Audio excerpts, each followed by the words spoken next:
I've hit the live button. Okay, we are live. Welcome everyone to the Krisullis Podcast. If you're watching in live with us, as well as you're going to be watching reruns, my name is Caroline Kez, and a brief about the Chrysalis. But before that, I would love to invite our guests and my co host to the show. So, would all of you like to just wave and say hi before we deep dive?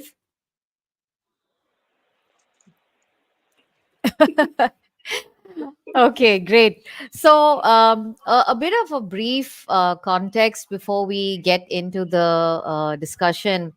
The Chrysalis is really an energetic space that we launched 3.5 years ago. It's the energy of recognizing the value of the chrysalis, the space where the caterpillar goes into the cocoon, goes through all excuse me, all of these transformational changes and emerges as a beautiful butterfly. And we realized that not just individuals, but communities also require this kind of a space, a safe space. So, my background in education, but also starting an all women's community, which has about 250 active women in Bangalore called VIBA, prompted me to go deeper into this with respect to asking the question of how we might be able to support communities. And so we launched the Chrysalis way back in 2021. This was in the midst of the pandemic. We had about 150 young members in Nigeria, and we centered the entire year long experience around economic empowerment and financial literacy, all with respect to integrating blockchain technologies, primarily because Africa is one of the three top regions that uses blockchain for utilities. And so we use that through workshops and education. But while we were working with our community over there, I started to see the ambition, the drive, the genuineness that our youth had over there with regards to sustainability. And that's what encouraged us and allowed us to go deeper into what this meant. What was sustainability all about, and how was it expressing itself in these places, these countries? So talking to different organizations, really spending the time over the next 18 months led us into what we are all here for. The program that we launched this year was a culmination of 1 year of preparation around STEM, and we integrated and expanded STEM to include arts, and therefore it is a STEAM program. Uh, we partnered with our regional partners in Nigeria, Kenya, Ghana, Uganda, and Mozambique. And to be honest, we were actually, while we were working with our country partners, we were quite worried about how we would reach 100 women and bring them in. But it was so wonderful to see that we had an overwhelming 30,000 women who applied for the program. I'm losing my voice. Maybe I'm just excited. Excuse me. And uh, within the program, we have two sub programs. One of them is led by Professor and Dr. Navneet Bhushan. Navneet, are you planning to show your face because we can't see you? And Hi. yes, so Dr. Navneet has been so instrumental in helping us, catalyze and bring in several of our guests, scientists like himself, that we wanted to invite and share stories, because I think stories can be very powerful. And Navneet, I know you've said not to thank excessively, but over here, I think it's important to pause and to thank, because gratitude is a very powerful tool, and a lot of miracles happen as a result of being thankful. And I am very thankful for the way you have helped us with respect to our program. And the second program, so the first program that Dr. Navneet has brought in is centered around innovation. And the second program is crafted by Dr. Kwame, professor from Ghana University School of Economics, around climate entrepreneurship. And it's been so rewarding. We have two of our most active participants on this panel today, Miss Rolanda and Sharon. And we also have two other ex students, from what I understand, Garima and Rashika, who have also chimed in and who have apprenticed and who have been students with Navneet. So, on that note, I would like to open it up because I'm very, very thankful for the context of not just having women, back in the 90s who, when, the landscape of technology was very new. And Navneet, you spoke about this before we went live. Why are we actually emphasizing women in technology? Why is this a thing to even talk about? And this is really what we want to bring forward through these conversations, to let you know, if you're watching in, that one, the question, is it really a thing? Why are we even talking about it? And if so, what can we do in order to move forward? Is there something that we are doing about it to change the narrative? So I'd like to invite uh, the four of you. Maybe we can start in the order that I can see you. So we've got Garima on the top, then we have Sharon, Rolanda, and Rashika. If you could, introduce yourself and let everybody know more about you. Thank you. Okay. Thank you so much, Caroline. Thank you, Navneet. This is a wonderful opportunity, and I am truly very grateful. So, I am Garima Bhardwaj. I am currently a PhD scholar at IIT Delhi, Indian Institute of Technology, Delhi. I've done my master's from NID in strategic design management, and before that, I did my bachelor's in industrial design from NIFT, New Delhi. And currently, my topic of study is sustainability. I'm looking at it from a systemic lens.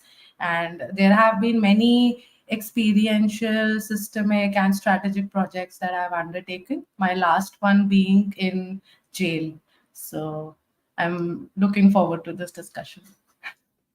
When you say that, I'm sure there'll be people who will be stopping dead in their tracks, wondering if you were arrested, or maybe we can unpack that further about what that really means. But on that note, thank you, Garima. Welcome. Thank you for your time and for participating in this discussion. Over to you, Sharon. Can you hear me? Am I heard? Yes, maybe you might have to speak a bit louder, Louder. Okay. Okay. please. Thank you. Okay. Thank you. So thank you very much, Miss Caroline and Professor Navneet. I nearly said Dr. Navneet. Yes, so my name is Sharon Isia Innocent. Yes. I'm done with graduate studies. Sorry, undergraduate studies. So in my undergraduate studies, I did economics, mathematics, and then statistics for my first year in the university. But then I dropped statistics when I was moving on to my 200 level, and then continued with just economics and then mathematics, of which I graduated with. So currently, I'm done with national service too as well. It's a 1 year program you do for the nation to more or less like help the nation after all the help the government has given you. Yeah, so currently after national service, I'm in the house working on myself. Yes, so sitting back and then reflecting on things I need to move on. Yes, so that is basically what I can say for myself. Thank you, Sharon, and welcome in. Thank you for your time. Rolanda, over to you. Okay.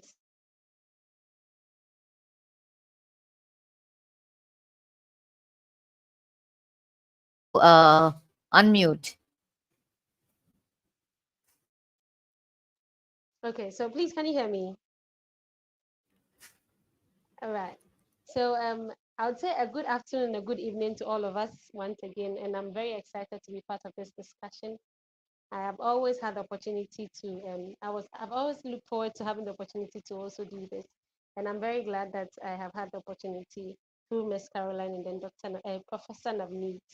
Yes, I must say that I have really learned a lot.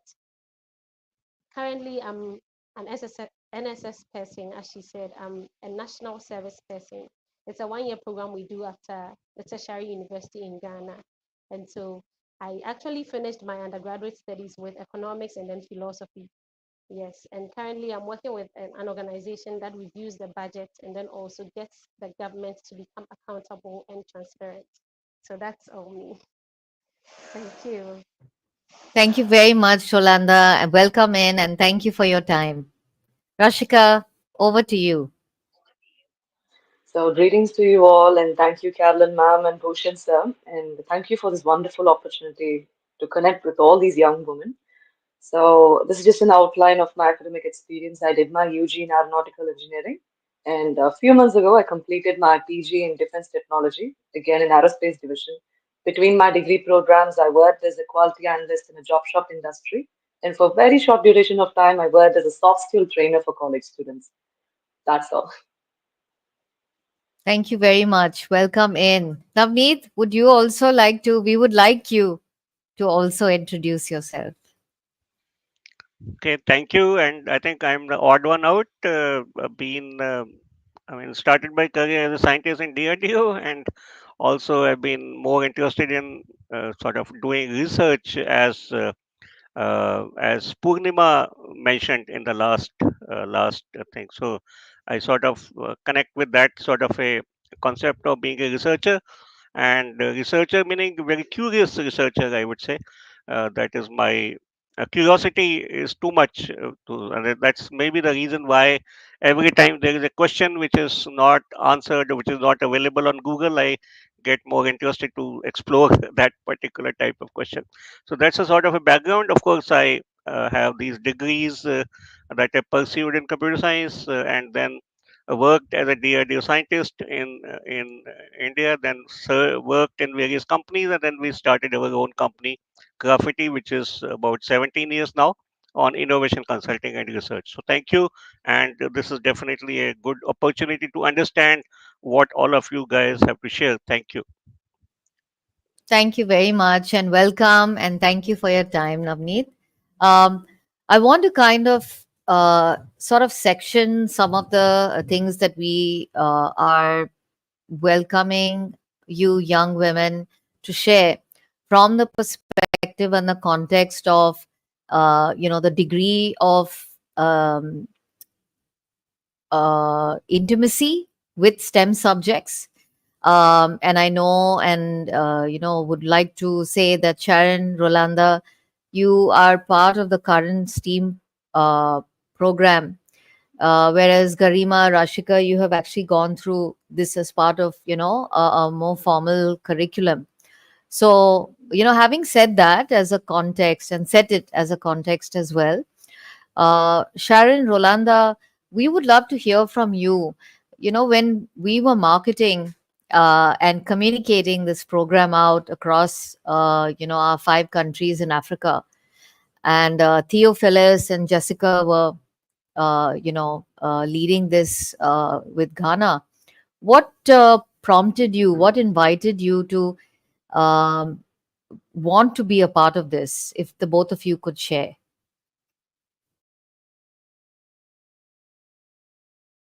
So, Miss Rolly, you can go first.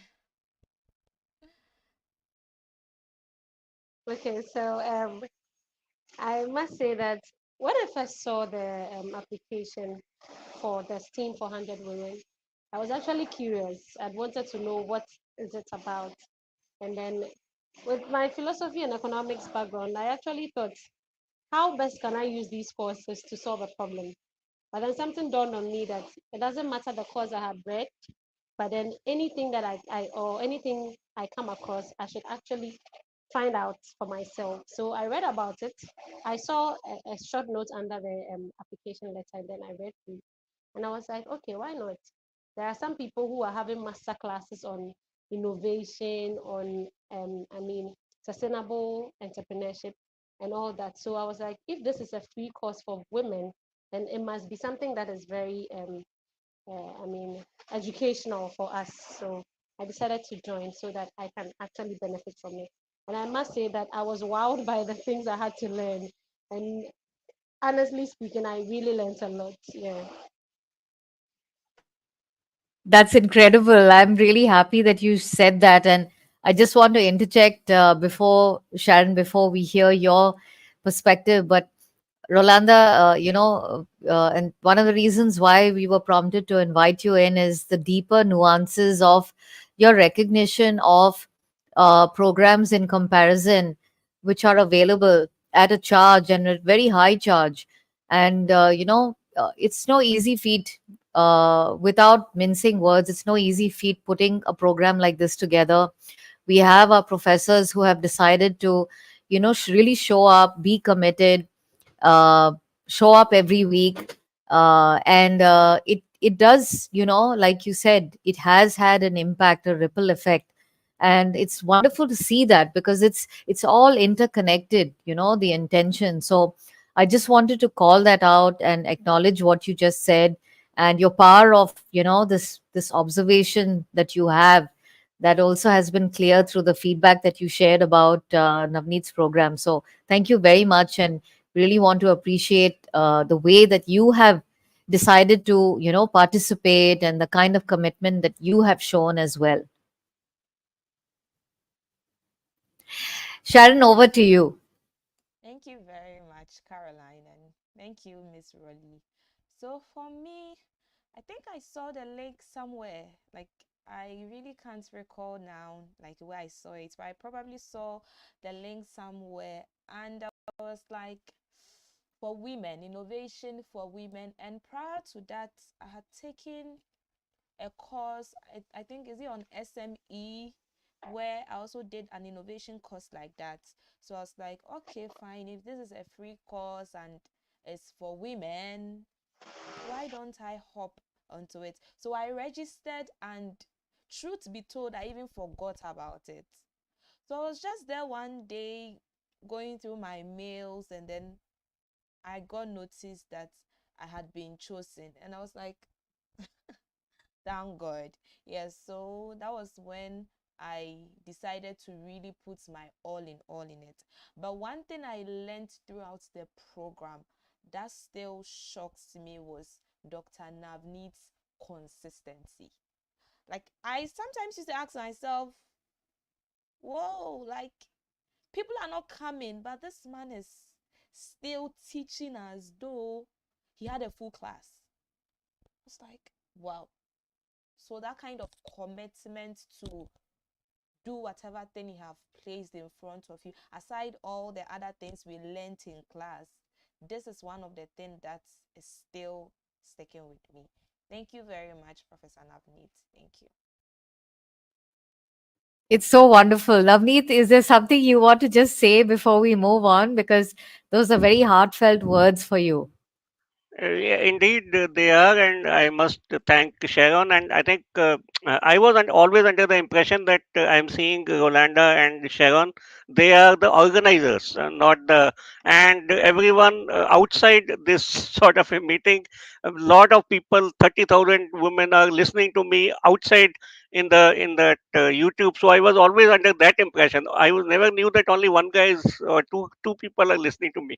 So it is not really about this thing, but I sort of accept that had it been only one or two curious students, I mean, it's just being, I would still would have been as intense in whatever I speak, because that's exactly what I really intend to do. So uh, I don't think that is it matters how many people are listening or how many students are there. If one guy is there, that's enough for us to do that. So, having said that, I think that's a great feedback, and also uh, the sort of a great sort of overwhelming type of a feedback, I would say. So, thank you, Sharon. Thank you. Wonderful. Thank you. Thank you both for that. this is really how we humanize even something like technology, isn't it? It's heartfelt, it's connection, and what comes through is the currency of the relationship that we build, the trust, the faith that we put in one another.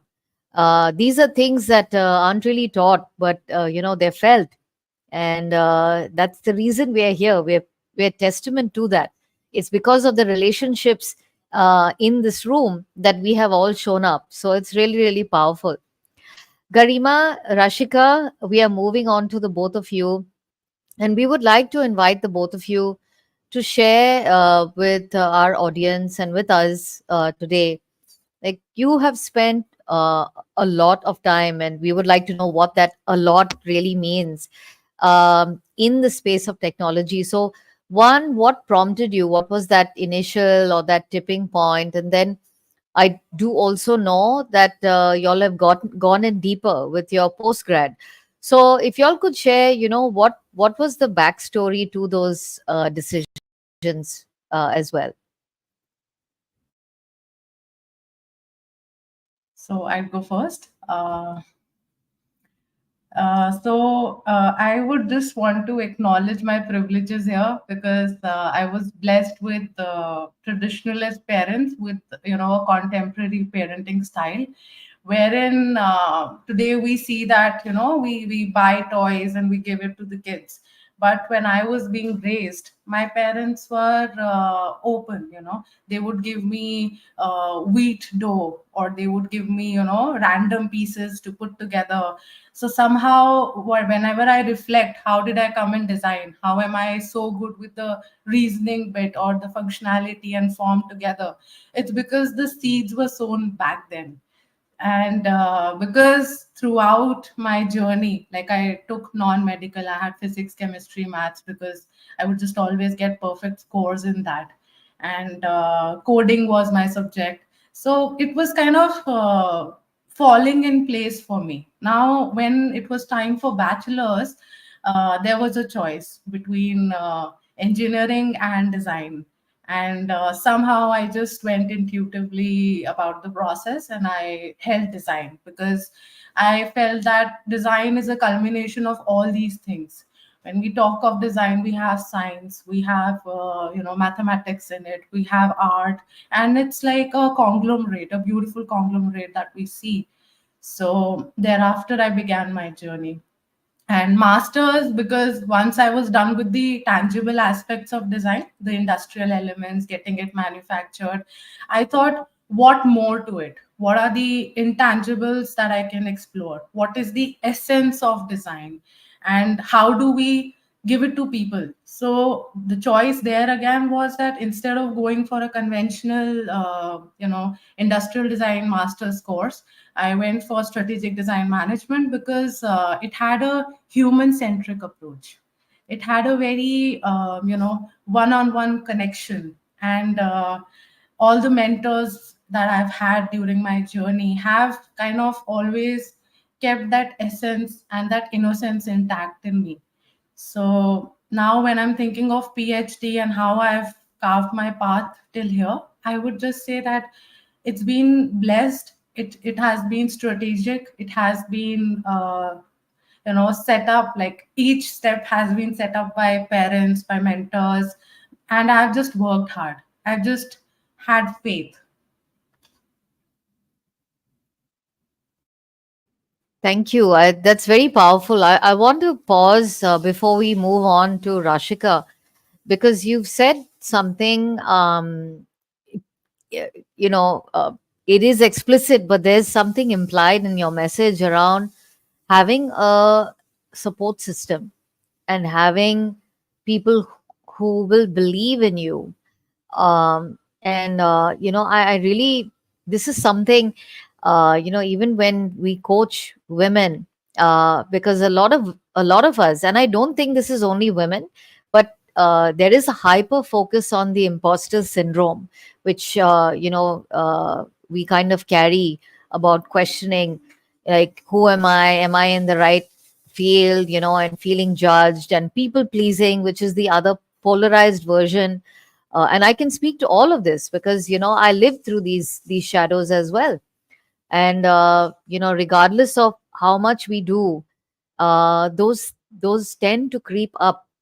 And so having the right support system, having people that you can lean on, sometimes just go and have these conversations, is very, very important. So thank you so much for sharing that as well, Garima. If you if, Over to you, Rashika. if you Go allow, ahead, go ahead. yeah, I would just say, I would add on to one thing, that we hear a lot of narratives around us. And based on those narratives, mostly sour experiences, we form our biases. And that's where we lose faith in our mentors, in people who are guiding us.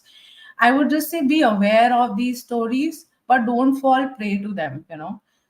Have your own stand, have your own reasoning, and be more aligned to your larger purpose, your vision, than just confining to those spoken narratives, because people are good, people are there to help. Yes, yes. And I have to add, and Navneet will probably remember this from, I think, the last podcast with Purnima Malhotra, who was our guest, uh, where I think Veena was the one who spoke about this and said that, once we get past those biases, and mostly it's like we're all saying in this room, a lot of that is internal, the things that we tell ourselves and the things that we believe about ourselves. And Veena said something very powerful, Navneet. I don't know if you remember. I'm sure you do remember, actually. She said, once you get past it, it's actually, it's all the same. But it's that getting past it that requires, like, the rocket launch, that additional fuel from our side, the inner work, the faith, reminding ourselves of why it's important. So I just wanted to kind of add that. Navneet, I don't know if you have anything you would like to also bring in, especially because of what you said backstage before we went live about the questions that you had. Is there something you would like to share? I think Garima being Garima, such a. I mean, I know her for about I think 2 3 years now, or 4 years maybe, and it was I could sort of see that strength that she has built, and it has nothing to do with being a woman or a man. I think it is the inherent strength that she has built, and I was sort of, I mean, so happy to be able to meet her and understand a little bit of her journey to what she shared. And the strength that she has is being, I mean, able to do, to be, what is it called? I mean, do the thing, right? I mean, something like that. So, what's a take the charge and do things, right? Something like that. I don't know what is the specific phrase, right? Garima will know actually. So those sort of, I think, strengths that I'm seeing when we discuss, and sort of these emerge through these stories and the backstory, as Caroline was saying, and also Dr. Veena being, I mean, I know her very well. At least, I mean, from long, and also her story and her journey. So her wisdom that she came with in terms of the threshold that once crossed, obviously harmonizes everything. So to a great extent, nothing. Then you do not really look at the specific differences or specific narratives. You become your own person and start really realizing and analyzing on your own for the life that you have. And I think that is exactly what Garima is trying to say, in my opinion. I mean, what I understand, and that I think is a great sort of a lesson. So thank you. Thank you very much. Rashika, we would love to hear from you. Yeah, sure. So if you ask me how I joined aeronautical, I think that's a huge life experience, I would say, because it goes back way back to my childhood. I was put into arts. So I was into dance, I was into South Indian classical music, I was into violin. So I started in arts from a tender age of 3 or 4. However, whenever I did classical music, we have something called as ragam, which is a style, and the other one is talam, which is a beat. And for every song, there was some sort of pattern that you can see. And for some reason, I was able to see those patterns behind those music. So if it is like 1, 2, 3, 4, is it 1, 2, 3, 1, 2? So those kinds of patterns and combinations were going through my head. So from a young age, I was very interested in mathematics. So that's number one. Number two would be, I think, the inspiration. That would be late Kalpana Chawla, ma'am. Because when I was very small, whenever I heard her name in the radio, or if my parents or my grandparents, when they read the newspaper, and when I hear her name, I would go frantic. I would be like, okay, I'm either going to be like her, or I'm going to build something that takes people like Chawla, to space. So it was either this or that. And as years rolled on, by the time I came to seventh or eighth grade, I was very bad in math, physics, chemistry, and biology. I was really bad in all these four, and I did not know where I was going. I didn't have proper mentors, and I was also affected with other familial issues. So many issues were inside, and finally, I entered with biology stream in 11th and 12th. And by the time I completed my 12th, I had only 85%. So I was in that stage where there were so many options, and I said, okay, this is the time. I can be very bold and take aeronautical, or just go to any field and just be a cog in the machine, something that I don't want to be. And finally, I took aeronautical. So that's how I entered into that field. And after I entered into the field, I came across a wonderful mentor, and he's from ISRO. And he was the first person to teach me mathematics and how to visualize it. And that was a really powerful thing because till that moment, I didn't know how to visualize matrices or Fourier series or how to visualize any of these things. And he opened my eyes to seeing these kinds of things. So the powerful mentor was nothing but my mentor. And he helped me visualize mathematics in a very powerful way. I think we might have lost connection with Rashika.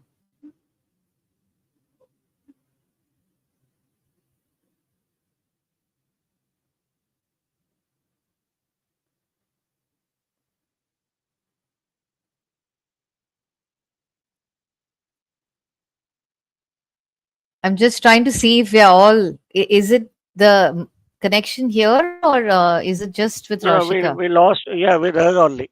With her only. Oh, okay, okay. Oh, it's quite unfortunate, especially while she was sharing such a powerful story. Okay, But she maybe will we come back. can And circle. Yeah, we can circle back. And while we are on that, I would like to invite all four of you, as a matter of fact, if you could share with us and with everyone who's going to be watching in, uh, with respect to these subjects, whether you've delved into it for years, or even with the touch point of the current program that's running. If you were to self reflect, what have been, or what are the takeaways, or the changes that you have seen within yourself as a result of these programs?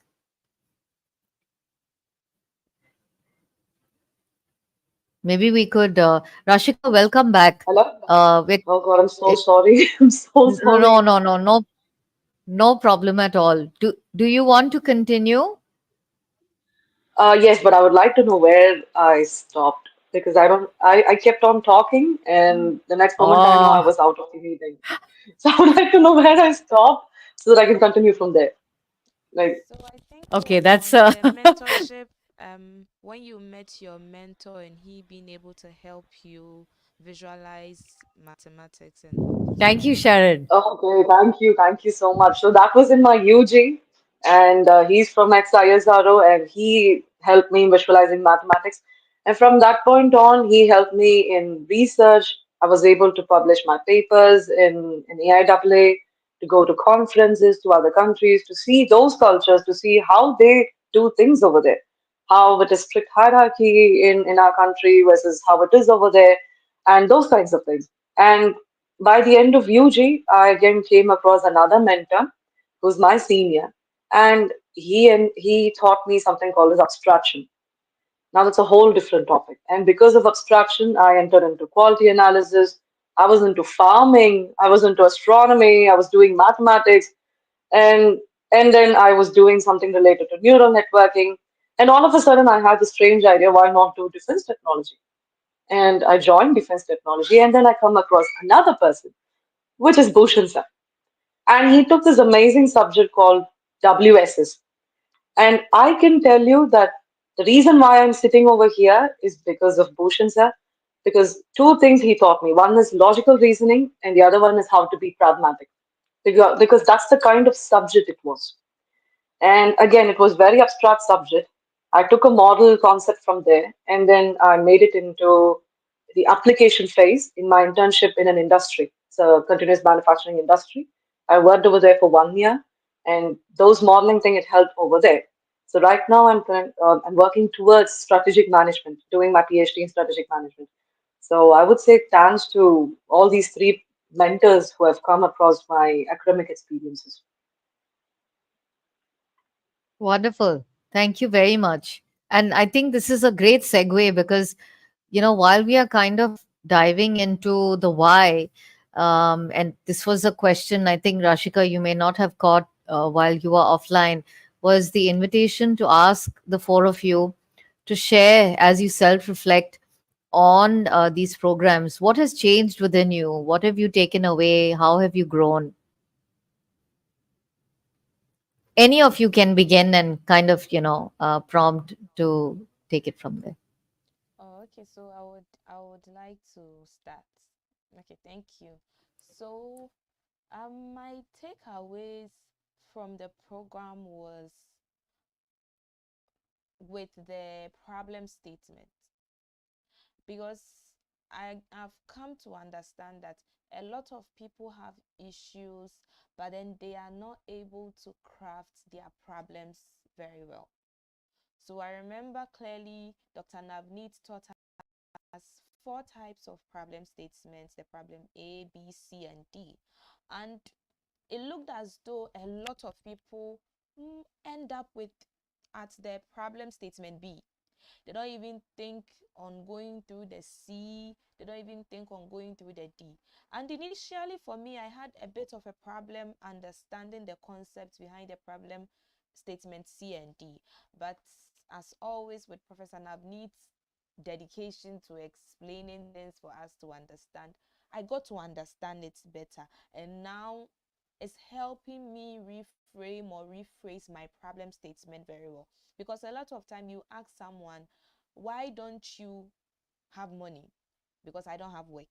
Why are you not getting the work? It could be probably because you don't have the skills, or probably you are not researching a lot to know whether the skills you have currently has that kind of job that would fit it. So that is one of the thing I'm taking away from me from this program. And I would also like to share, I noticed our two sisters from India, they all talked about the power of mentors. For me too, sitting here, I've had a couple of mentors in my life who have actually helped me. Growing up, I grew up in a home where you only watch television on a Saturday. In as much as we had a television, you only watch a television on a Saturday. Monday to Friday, you are with your books. Sunday after church, you are ironing your dress for the week. And so that kind of sparked something in us. But children would always be children, will be complaining, murmuring, while our other kids playing, and we are the only ones studying. But then now sitting here, I know it is something, if I'm to come back again, I would want it to be done to me, because it helped me, it shaped a lot of things. And growing up, coming to the university, meeting people like my lecturers, I can mention three people, like someone like LFK, someone like my supervisor currently, Dr. Ken, and my spiritual mentors too as well. So people that also help me spiritually as well, because I remember my dad clearly told me one thing, that Sharon, yes, you are a lady, all right. As a lady, and especially an African, there is this notion you have to get married. But what if your husband is in your PhD class? and you don't go to do your PhD, what happens? That means you're not going to ever find that man. And you are there thinking, oh, as a lady after school, I have to get married. But the man is also in the PhD class thinking, I have to find my wife there. So that kind of struck with me that, oh, yes, in as much as I have to also balance things out, I shouldn't also forget developing myself and then being a bigger help to my community. Yeah, thank you. Very powerful, very, very moving story, Sharon. Thank you so much for bringing in. We are whole beings, we are comprehensive, even though we would like to very often compartmentalize life. But I love how you have woven in the intricacies of challenges as it relates to other aspects of life and just opening those dimensions up. Thank you very much. Please, whoever would like to go next, feel free.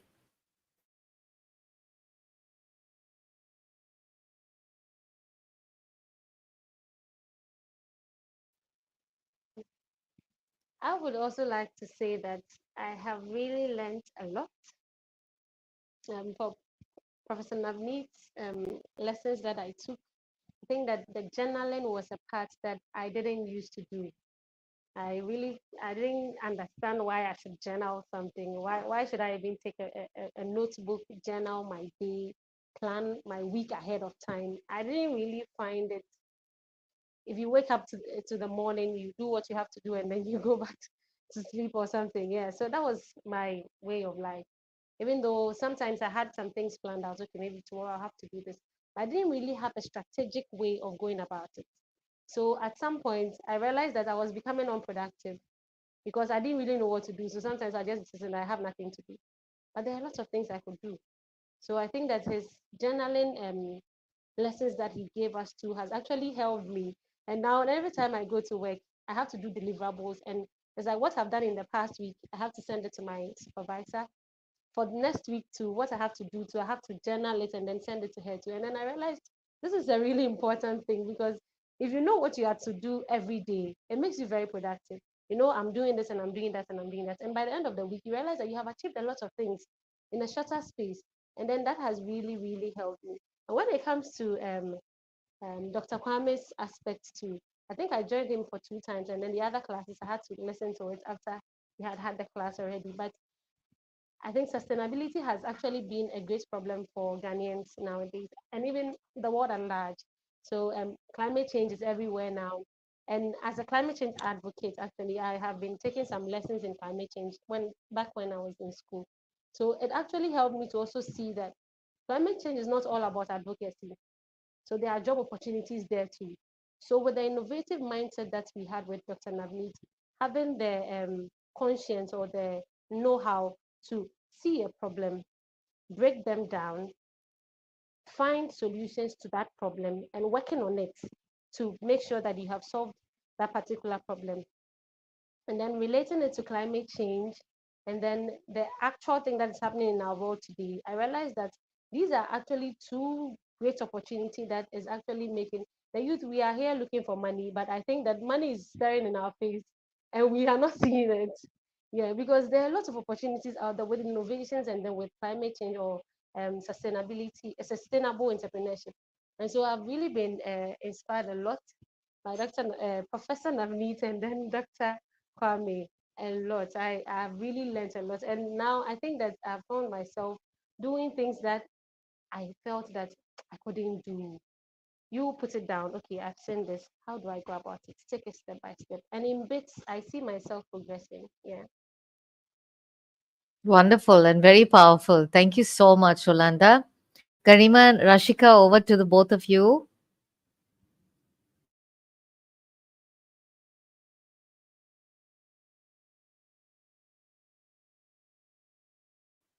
Karima, go, please go. I was just so engrossed in the process. I thought I'll be the last one. I loved listening to the beautiful perspectives. So okay. So I think I would like to, pick a word that Navneet sir taught us in first class, and that is entropy. And entropy is lack of order, right? So I think that is what my STEAM journey has been, because there's when you are a student, you're young, all the young women who are listening to us. So you are curious, and it's a journey where you are converging, you're diverging, you think, okay, this is all it is, and then suddenly something would happen, and your lens would open up. So again, converging, diverging, converging, diverging, and that's how it's been throughout. So I feel it's a very progressive journey. You do not have to get monotonous with your approach. You have to continuously keep that enthusiasm up when you're exploring. And the key rule is that you have to seek knowledge, you wherever it is, irrespective of who your professor is. You don't have to be so bound by, okay, I will study just physics today, because I'm a student of physics. You might want to encapsulate elements of cognitive psychology into it, and that is precisely something I'm doing, though I'm researching on sustainability. But I have a subject by this amazing teacher, Pramod sir, which is on behavioral design and specifically on cognitive psychology. So the ways in which I would be comprehending it will be related to consumption behavior, right?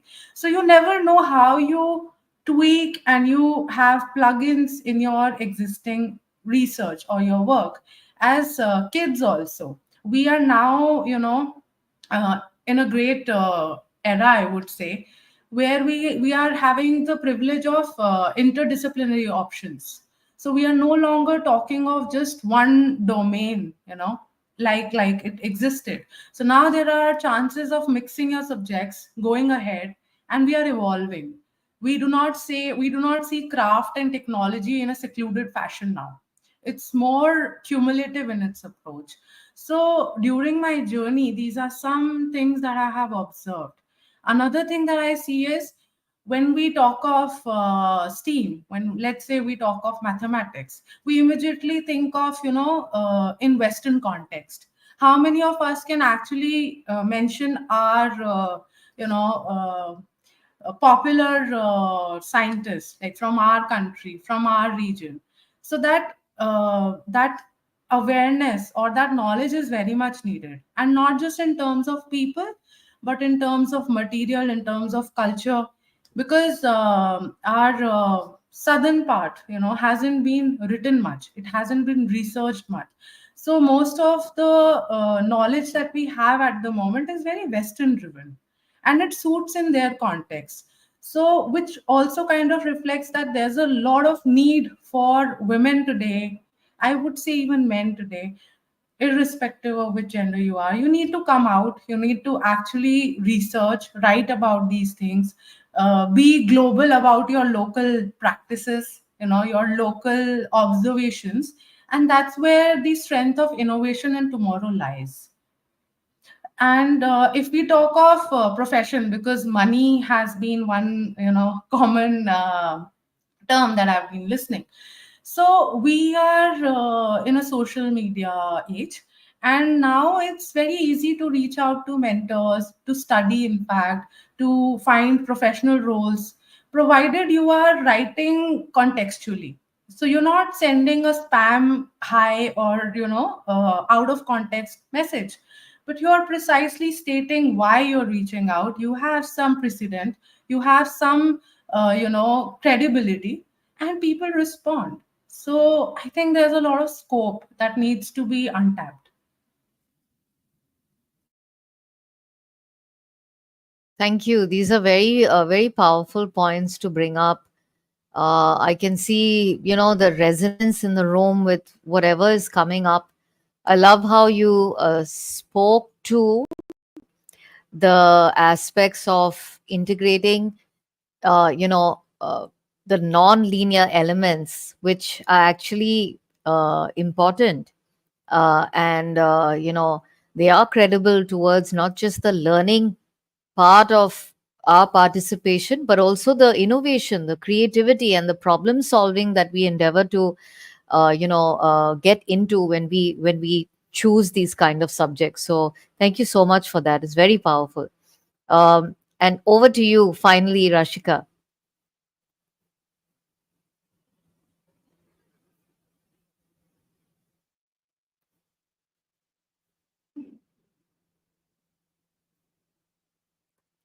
I think we may have an issue with her connection. Um, so, finally, as we're winding down today's conversation, because there are a lot of very, very powerful experiences and takeaways that are coming through, and something that seems to be very evident. There are a lot of things, but one of them that's coming through is the pattern of these experiences, and the value of so many of the things that we're all talking about in different forms. And I would really like to invite the four of you. Okay, I think Rashika will probably be rejoining, to share if you're currently, or in the past, have a project. Maybe briefly, if you could give us an overview or a plan that you have, and how you plan to bring in the learnings from these programs, or from the subject matter, to solve a problem or something that can change and influence the world for the better. Please give us an overview. Uh, Rolanda, let's start with you. All right. So I think that even before we started the lessons with the 100 Women in STEAM project, I actually had a discussion with a friend. He came up with an idea of starting a network, which was the Career Navigators Network, where we would actually go to the basic schools like the JHS, which I don't know how to call it in your how you people call it, but with us we call it the JHS before you go to the secondary school and then come to the tertiary. So with the JHS, we actually had the understanding that we want to actually take them through a systematic way of choosing their courses for the secondary school, so that they know what they want to do. Then those who want to actually go into vocational training can also know the courses to take. Those who would like to go into diplomacy will also know what to take. Those who want to go into arts, economics, mathematics, and all other things know which actual course to take, so that they don't find themselves wanting.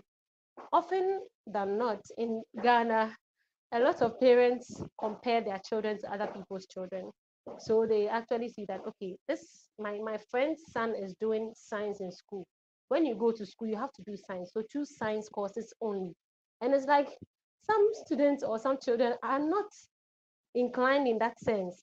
Probably they want to go into engineering, um, whatever field they want to go into. But because their parents feel like in their circle of friends, they should do a course that is like well noted and then people talk about. So they actually put these children in very frustrating situations. And then some of them, because they don't do well in their courses, they are unable to go home. Some of them, they even commit suicide, even in the tertiary institution. I have once heard that there was a boy who finished his course, and then at the end of the when the results came out, he had a D or an E, and he had to resit the paper or something of that sort. And because he was scared of his parents, he committed suicide in his room, and he didn't go to the house. So by the time they realized, he was dead in his room. And all this is frustrations from the parents or the people around them, because they want them to do this, and then probably they don't have that passion for it.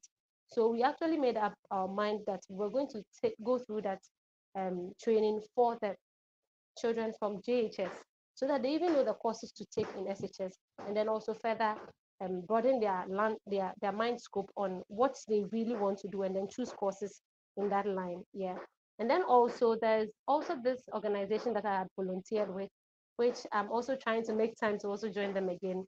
So they are into rural education. So it's called Chief Ghana Care for Humanity Initiative Foundation. They are actually a group on campus during our long vacations. A lot of university students gather, and then we go to the very remote areas to help students. Sometimes in such areas, in the whole community, it's just one school they have. And so sometimes we go there to assist as teachers. And a lot of times too, when teachers are posted to those schools, they don't want to go there.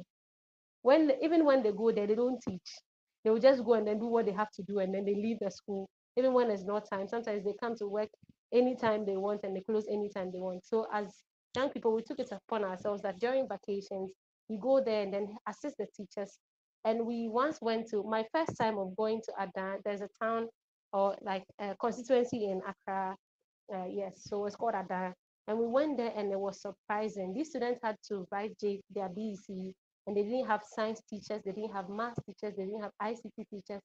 And even though we were not so trained in those fields, we had gone through that education before. So at least we know or we have a fair idea of how their past questions go and then how their lessons go. And so we took the opportunity to also do that. And so these are the two major things that actually, for the Career Navigators Network, which is a project we are yet to start, we would have our first meeting in one of the schools, which is around Medina. So we are yet to do that, and then it's going to be our first time. So I know I've been talking much, but yeah. So those are the two projects that we are actually working on, and I'm really passionate about. Actually, what I've learned is going to really help us go through it successfully. We don't really need the money. Even if we go there and then we have to speak to them for an hour, and then five people get what we are saying and they understand and make the right choices when choosing their courses in schools. I guess that stress that they have to go through and then the problem they have to face while doing courses they don't really like wouldn't come up. Yeah, so I think that this is actually one thing that I think would really push hard because of this. Yeah. This is very profound, and the realization of these systemic um patterns that run so deep with respect to the way we see ourselves, as well as the choices that we make, and the kind of decision for you to rise above that and choose to you know get into something that facilitates an upward spiral of change, I think is really, really profound and phenomenal. And while we haven't more formally announced this, I think it's quite a poignant time to say that our endeavor, and Rolanda, you already know this, we are working in the back end, so that it's projects like yours and others which are within this program, that we want to see how we can mentor and help you take these forward. And while a lot of times the supposition is that we don't need money, sometimes we do. And that also is a resource with respect to mobilizing certain things that otherwise will not sustain. So I just wanted to kind of put that out there and really appreciate just the genuineness and the work that you're doing. Thank you so much for sharing that. uh, Sharon, how about you? Okay, so for me, so currently I'm doing two things at the same time. So I would say when I was in my final year 400 level, yes, so I joined this volunteering group called FemAfric Math. So it's female African mathematician. So it's just a group consisting of only women, where we want to show to the world, not necessarily brag, but then let people know that women can also do math and do it well. Because here in the part of our country where we are coming from, there is this notion that mathematics is for men. So we, the ladies, we just have to sit back and take all those other courses. Whereas the God who created us made us equal in his sight. And so if a man can do mathematics, a woman can do it, only if she wants to do it. So that is it for me, where we also meet with SHS students. We teach them mathematics, how we can make it fun. Because sometimes I don't blame them, because a lot of times most of these people don't really have that kind of nice interaction with mathematics teachers growing up. So a lot of them struggle with understanding concepts and all those stuffs. Do you get it? So with that kind of program, we are able to meet with SHS students, make them understand that yes, mathematics can be challenging, but then it is also fun. So why don't we all come on board and then explore it together? So that is one thing I'm into. And then the second one is a mentorship program my department called me. Was it 2 months or 3 months ago? So the Department of Mathematics here in University of Ghana is holding a mentorship program, a 1 year mentorship program also for SHS students to also help them in the STEM program. So a lot of these people, just as Rolanda said, most parents here, oh, my fellow sister's son is reading pharmacy or he's reading medicine, so you also have to read medicine. And that is one thing I thank God for, the parents God gave me. My dad would always tell you, you are the one going to sit down to study, and so choose a course at the end of the day you can be accountable for. And so if you tell me you would want to do dance, at the end of the day, what are your results showing? Are you doing it and doing it well? And so with this mentorship program, we started off with 15 girls from 5 selected SHS schools. So basically 3 girls from each school, where they wrote exams, and then the 3 best girls were selected. They had a 1 week stay here on campus where we took them through coding, programming. Basically, we use Python because it's very user friendly and then beginner friendly for them to understand. We also taught them understanding mathematics, the basic level, so that they kind of have that kind of love for it. Because a lot of these girls, you get to see that in as much as they love mathematics, there is this kind of phobia.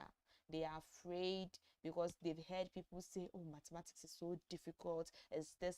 But meanwhile, with the right mentors and guidance and assistance, they are able to go through it well. So it's the program is currently being on a road, and the only thing is funds, just as you said. So when you talked about Caroline, when you talked about the money issue, I was a bit happy, because sometimes we kind of think we don't need the money, but the money is being needed, because this program like this, where the students are going to sleep, the money for their food, even so, because of that, we the volunteers or we the mentors, we are not being paid. But it's not really of a big deal for us, because it's more or less like we are giving back to the society. But then what of the students, where they are going to stay, the food they are going to eat, and the things that will be needed to actually help them? So those are the two things I am currently working on.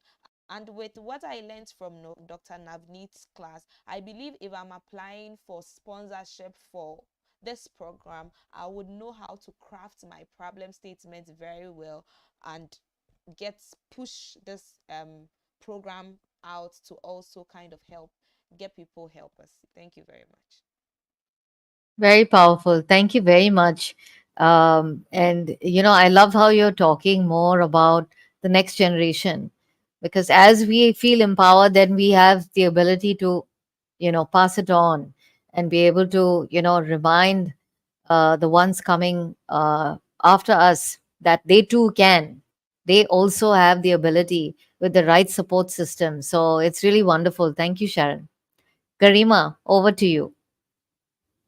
So, though I have many projects, I have students related project, I have craft communities related projects. But let's not keep your audience, in that inquisitiveness as to what I was doing in jail. So I'll speak about my jail project. And to before I speak about it, I would just like to talk about two terminologies that we use. So one is enablement and one is empowerment. And it's just my perspective that the power lies within. So you never empower anyone. As women, we don't need anyone to empower us. As men, we don't need anyone to empower us, because it's your intrinsic power that empowers you. But enablement is something that another person, a mentor, parents, your system, your government, your nation, and as society, we can offer. So this is a bifurcation. And what I was doing in jail, so it was part of my graduation project. And it began with a very innocent intention of self betterment. So there was a service design project that we did on self betterment, and thereafter, when I wrote my white paper, I just retrospected and I thought, what if I design a model that can be, introduced anywhere? It can be introduced to a person. It can be introduced in a school. It can be introduced in something or some place like jail as well. And that's how I started looking up for opportunities as to how I can reach out to jail authorities. And because I was the person who was going to facilitate everything, I focused on my strengths. So I was coming from a design background. And what is it that I could offer to these 40 participants was skill enablement. So the skill not just being the craft of rug making, but how to think like a designer, how do we design from scratch? So though design is a very new course, but I feel that artisans were actually the designers of the past. And that is exactly what I was trying to introduce through this model. Now, these 40 participants underwent a journey of transformation through, rug making. And Jaipur Rugs has been the organization that was sponsoring this program. So they have this great collection by the name of Freedom Manchaha, where they give these inmates liberty to explore and create whatever their heart desires. So Manchaha is whatever your heart desires, and you can depict the design. So now, if you see, I connected all the dots, and that's how the problem was kind of identified. That okay, this is something we can do.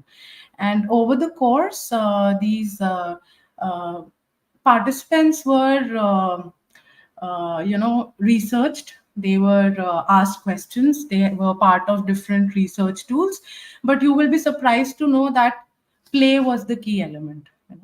And all these research tools were actually knowledge giving. They were step by step enabling them for actions, for decisions, how to acknowledge yourself, how to move ahead. And towards the end, we were able to successfully create a collection of rugs, wall rugs, which was new. And they also were able to get higher than the market price. The beauty of it was that it was purely intrinsic. They could decode the process. It was not value driven. It was rather value driven in terms of the qualitative aspects. So if we see holistically, it was a very qualitative study, right? But you will be surprised to know that I took help from Navneet sir, and he's been a great mentor to me throughout because he helped me quantify the qualitative aspects. Now, most of the constructivists, who are tuning into this, would get little offended because they don't believe in quantification of qualitative data. But I would just like to say that it was needed because how do we show the impact? So, if you see from when I learned mathematics to how I am applying it, is in itself, revolutionary. And I'm myself surprised. So today, if there are women who are thinking of mathematics application in future, a lot of people think, oh, where will trigonometry be applied? Where will a probability be used? So this is how we actually, on ground apply things. So now this project was not just a woman entering, jail and trying to transform anybody's life, but it was a plugin that was introduced in a conducive environment where they could look up for things on their own. They could help revive themselves on their own. And there was this skill that was taught to them, which will later on impact the recidivism rate of the country also. Because now these inmates who are stepping out of jail will no longer be jobless, or no longer fall prey to the negative influences of the society, rather drive or be more contributive in the GDP. So, this is the power of enabling individuals and not empowering them. And this is how my education has helped me. Wonderful, wonderful. And I'm sure, just imagining the environment and the audience that you talk about, There's so much of inspiration around hope, around a way forward, especially, you know, considering the kind of ways that we can stigmatize people when they're placed in a box. But by, facilitating this whole experience, it not just, breaks down those kind of stigmas for them, but it also provides, an open space. I love how you use the word play, for people to remember that, that childlike wonder, and revisiting the innocence within us actually allows us to forget many of these things that we are conditioned to believe about ourselves and about one another. So that's very, very powerful. Thank you very much, Garima. um, as we close, Navneet, do you have anything that you would like to share before we wrap up and acknowledge today's really wonderful discussion? I think I'm sort of so much to share and absorb from all of you, and it is I mean, amazing to hear these experiences and the articulation that you have. I know, I mean, some of, for example, Garima's project, she talked to me much later when she was, I think, finishing, or she had this qualitative inputs, and she said, "We what we can do," and I just suggested that we can apply our method of looking at this. So that is, it worked, and also she was able to do as, I think, hats off to you to, for able to do that. I think the most interesting point that I think is coming out as a sort of a, I think, a inference that I can sort of claim, or at least understand, is the word that Garima used. I mean, she said first class. First class, we mentioned about entropy, and also I think if you remember, we also mentioned that entropy also is an indication of freedom. Okay. So actually speaking, I mean, although the connotation is of disorder, but as you rightly said, that it is really the freedom that gives you also the freedom to be able to move in those, I mean, those so-called paths that are there. So entropy, although from the point of view of physics and information theory, it looks entropy, but it is basically freedom for you to explore. And that, I think, is the key sort of a influence that, as she said, that the path that is there, you were able to find out because you were exploring, and you were also looking at where you are free to move and which particular path is giving you more freedom, maybe to explore and also express, maybe. And that is where the happiness or the joy of exploring comes out. And I think that is also coming in what Rolanda and also Sharon told, in terms of their deeper connect with the next so-called generation, if I may, but also the next. I mean, they have this sort of a deep. I mean, I can see the deep sort of a passion to. I mean, convert what they know, what they have done, to share with the next generation, and that, I think, is very, very useful, and not only useful, very interesting to say that so much of giving is coming because you have gone through this particular entropy, if I may use Garima's point. But Garima's another point, and this is a big eye opener for me in terms of her articulation of enablement versus empowerment. And I must say, this is a very nice definition. I'm going to use this. I also say that given by Garima in this particular say, so definitely going to quote you, and also from the stories that Rolanda and also Sharon has given. But I just want to give hats off to Garima by going to that hardcore inmates, and those inmates are not like regular inmates. I mean, they are hardcore. I mean, they are there in the jail for the hardcore crimes for which they have been. I mean, taken into this. So 40 of I think 40, as if I remember, with their specific.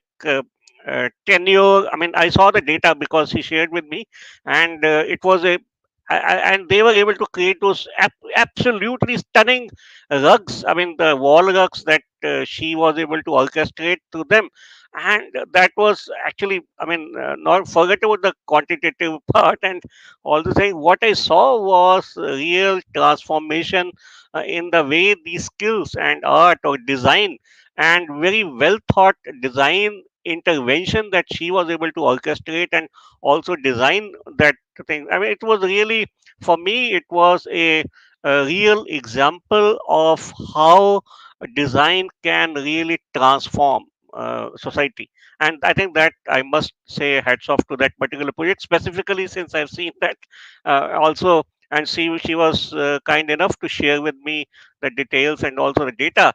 And of course, when we applied, we were able to see the which particular tool that she has used actually gives more uh, bang for the buck. I think, I mean, that's how they call it. So it was a amazing sort of a experience. So that way, and of course now she is pursuing her PhD in from IIT Delhi, which is one of the premier institutes, and also very very interesting future that I'm seeing with what she's going to do. So in nutshell, I think my learning today has been, uh, it has to be your heart, right? I mean, that's what somewhere it was there, right? And heart that will drive you to become, I mean, to explore more of freedom, which may look entropy, is, I think, may look like entropy, but it is your heart which will define for you that this is the freedom path that you need to choose. And in that, I think it is your choice. And there are a lot of people for enablement for you, as Garima said. But empowerment, you have to do it on your own. So thank you very much for this sort of a learning and sort of a totally, I'm feeling more excited and more energized by this talk. So thank you. Thank you very much, and thank you for being an empathic listener and an empathic enabler, and a wonderful coach for me as well. Huge thanks to our panelists and our guests today, Garima, Rolanda, Sharon, and Rashika. She's not here. I'm quite sure she's had some internet issues, but for showing up and really showing us parts of who you are from the human aspect. That again is the reminder that regardless of the technology, really, being empathic, listening for the challenge and the pain is where the technology meets it. And that is really, really powerful. So, thank you so much for your time. And for everyone watching in, well, thank you for watching and staying with us. And we look forward for another episode of the Chrysalis podcast very soon. See you all next time. Bye bye. Thank you. Thank you so Bye. much.